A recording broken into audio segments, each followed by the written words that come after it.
Good evening, viewers. Welcome to this session. We have a lot of news that we'd like to tell you about. So, welcome to each one of you. And so, let's start with the first piece of news.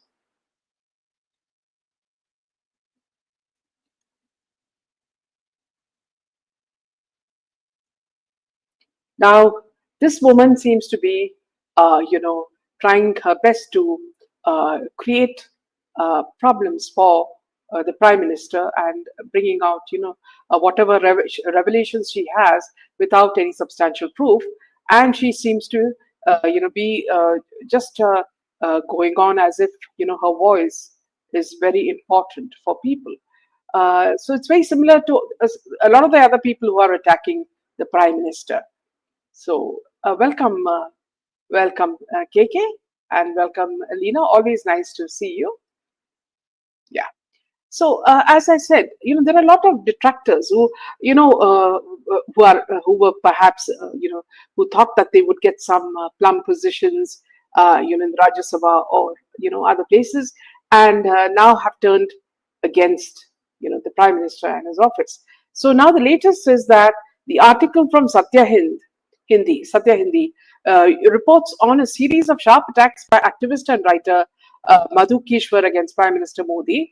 Kishwar, who was once known as a supporter of the PM, has recently leveled serious allegations. Now, I was just looking at her Twitter, and I found that she was just a few days back. She posted that some police personnel had come to her office, Manshi, and also there were some women police, and she was questioning whether women can be or seniors can be arrested and put in jail after sunset. So these are all things that she's been constantly on Twitter, asking several questions.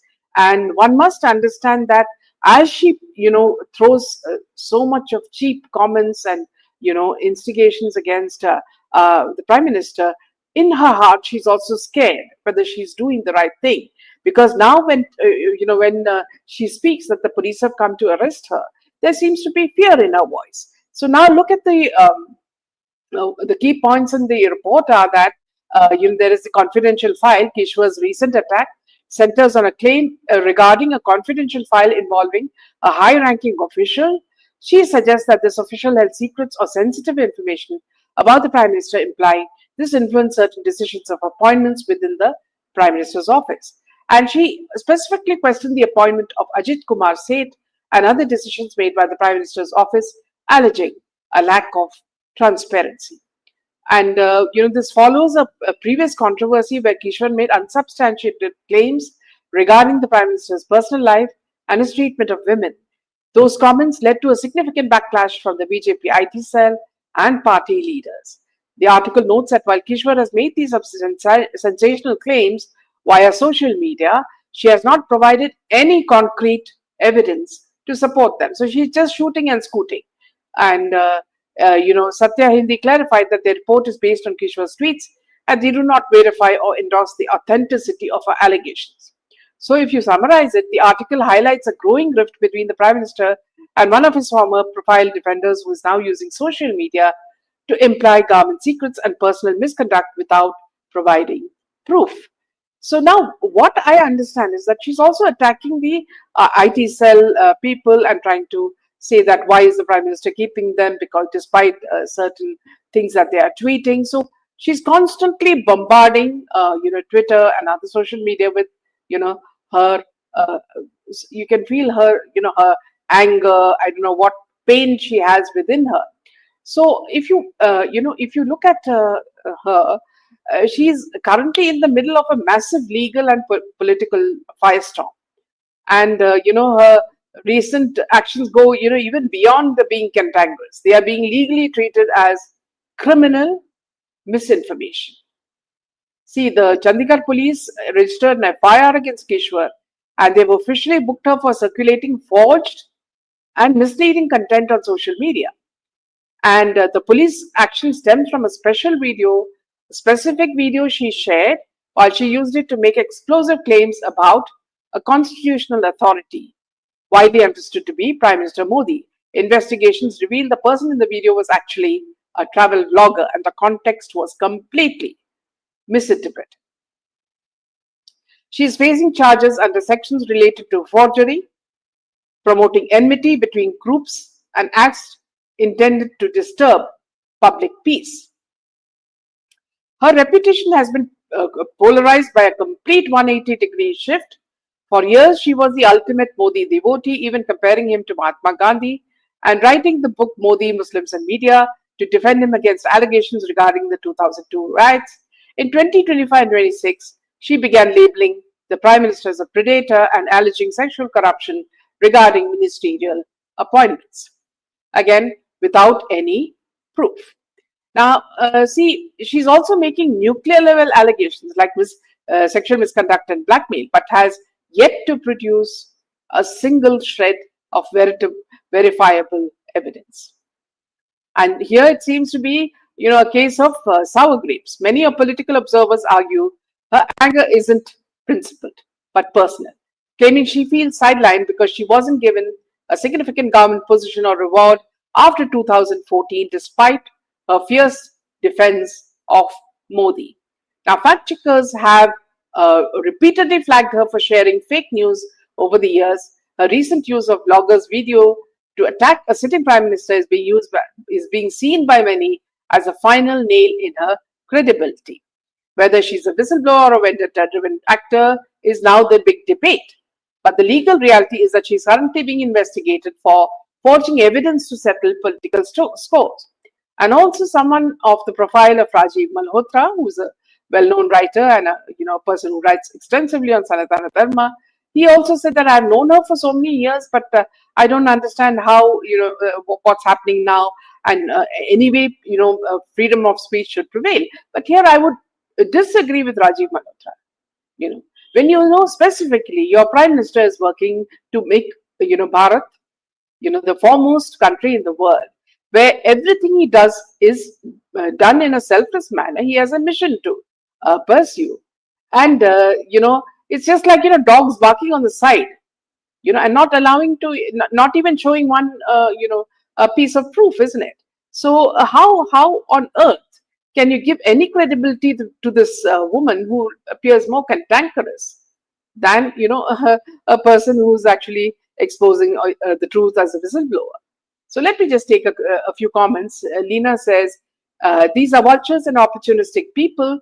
They don't love the nation, only fat portfolios to mint money. These people can't misuse freedom of speech and talk anything without substantial proof. Absolutely correct, Lena. And she looks extremely unhappy with her situation, extremely frustrated. That's what I understood. See, there were many people before this. You talk about Rahul Gandhi and his whole party. They're constantly throwing stones at, Modi ji. And then you have the other opposition parties in the other states as well, throwing stones at him. And then when all that didn't work, then they sent Dr. Swami. And then after that also, when that also didn't work out, now they've sent this lady, So you can imagine how desperate they are to somehow dislocate Prime Minister Modi, because India is doing well, despite the fact that a war is going just next door, and how well he is, handling the situation so that India is safe and Indians are safe. And Lena says, if she is extremely good at her work, let her go to Congress and work. Yes, absolutely. And indirectly, she is working for them as well as the deep state, is what I understand. And Samir Amritwar says, Kishwar and Swami both have lost their common sense. See, with the way they are speaking and trying to attack him, it seems as though they have nothing else to do and they are just, twiddling their thumbs.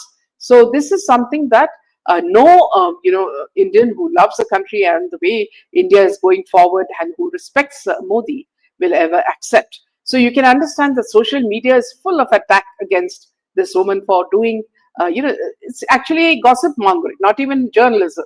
It's just spreading gossip, for the sake of, some reason that she has perhaps, whether it's money or whether it's what, I do not know. So it's absolutely shameful of her to do such a thing. Now, moving on to the next piece of news.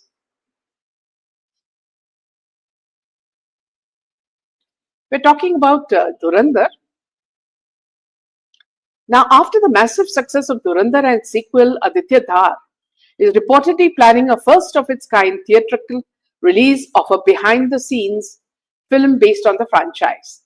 The project will feature exclusive BTS footage and first interviews of actors like Ranbir and Arjun Rampal. After delivering a consecutive blockbusters with Dhurandhar and Dhurandhar The Revenge, filmmaker Aditya Dhar is looking to expand the franchise in an unconventional way.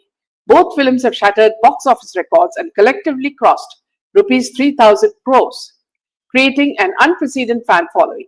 Riding on this massive success, the director is now reportedly planning a first of its kind theatrical release of a behind the scenes film capturing the making of the Dhurandhar universe. The article or video from First Post titled Be Great Pakistan's Dhurandhar Reply to India Triggers Meme Frenzy Online discusses the reaction to a Pakistani cinematic or media production that was released as a response to the Indian film Dhurandhar. Now, based on the report, here is a summary of what they've said. Now, following the massive success and patriotic themes of the Indian film Dhurandhar, Pakistan reportedly released its own project, often referred to as a reply or a counter narrative, attempting to match the scale of theme. And people dismiss it as a B grade label.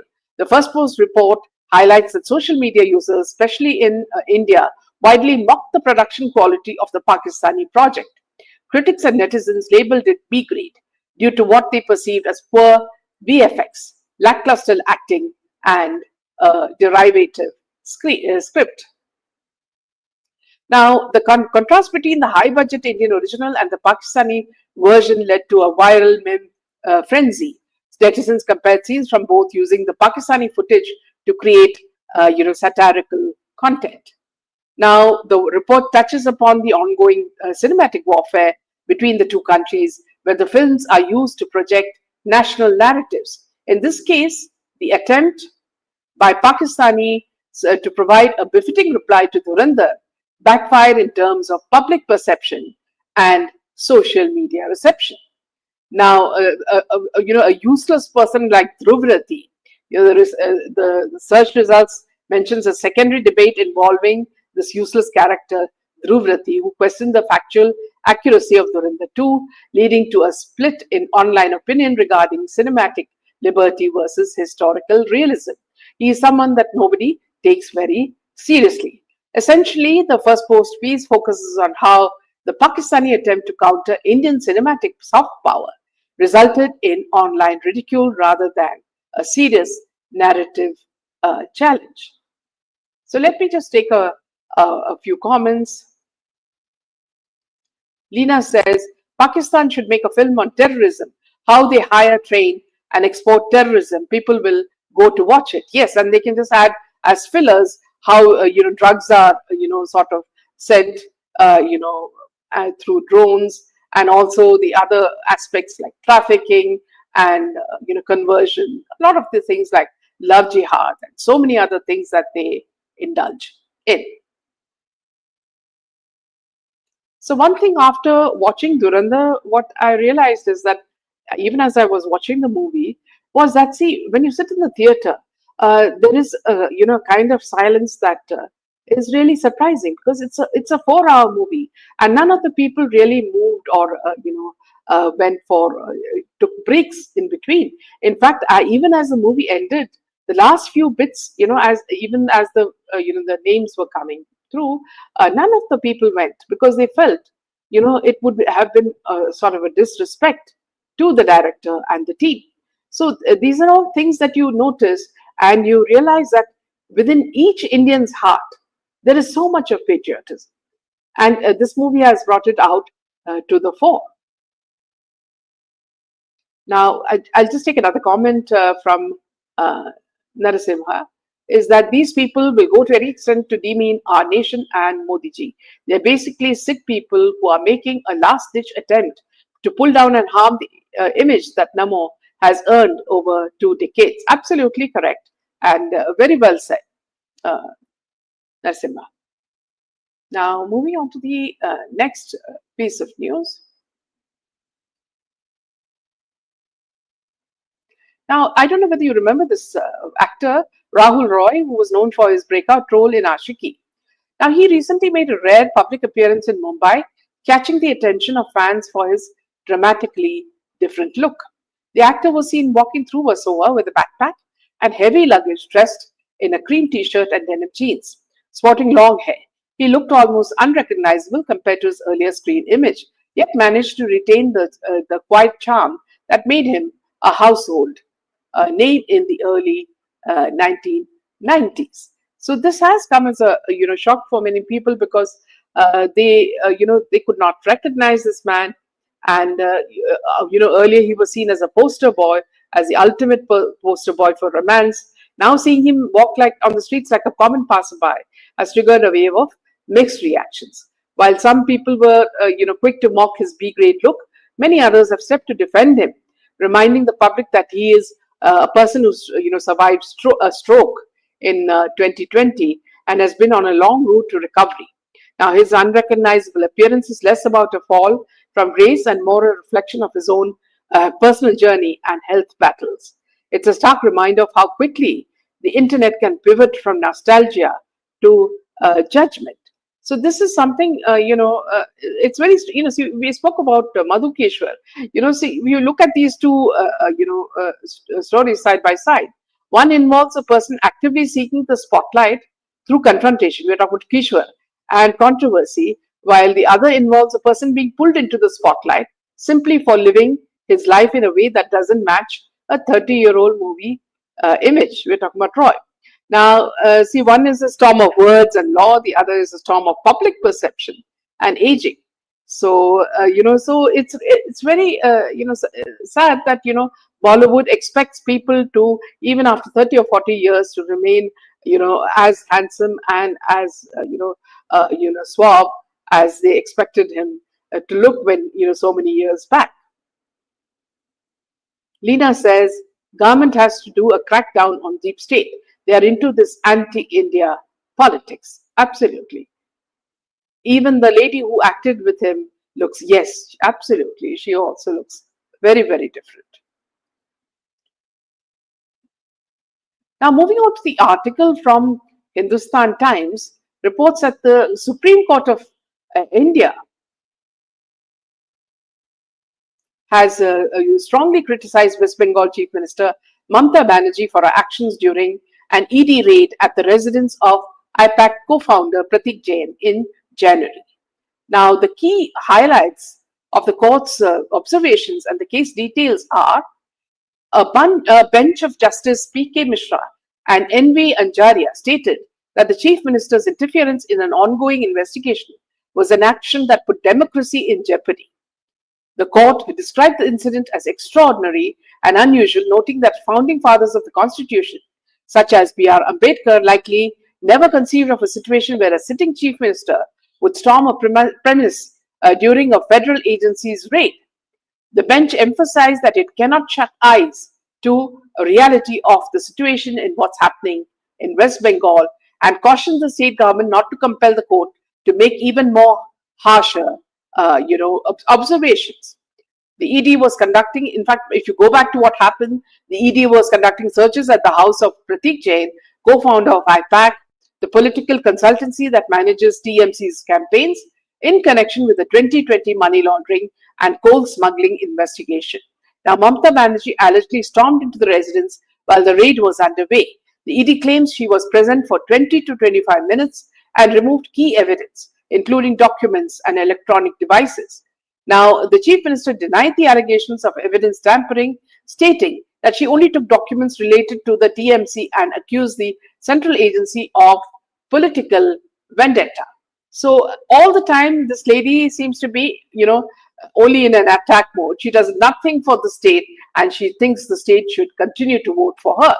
Now, the ED has petitioned the Supreme Court for a CBI investigation into the action of Banerjee and several West Bengal officers who allegedly assisted in obstructing the raid. Now, lawyers for the West Bengal government, including Kapil Sibal and Shyam Devan, argued that the ED cannot file a petition under Article 32, which is a violation of fundamental rights. However, the Supreme Court rejected the request to decide on maintainability first, stating they would hear the merits of the case alongside the technical legal questions. As you know, Kapil Sibal always speaks for people like Mamta and Congress. He has absolutely no ethics and values. These judicial developments are occurring as West Bengal prepares for its state assembly elections scheduled for late April 2026. So these are some of the events that are happening now, and there's a small thing that I wanted to also comment about in the Screen Awards that happened recently. Since Alia Bhatt doesn't have any movies in hand, in fact, none of the actors in Bollywood seem to have any movies in hand. Now, Alia Bhatt tried to act very humorous and tried to act as if she was a very well versed MC.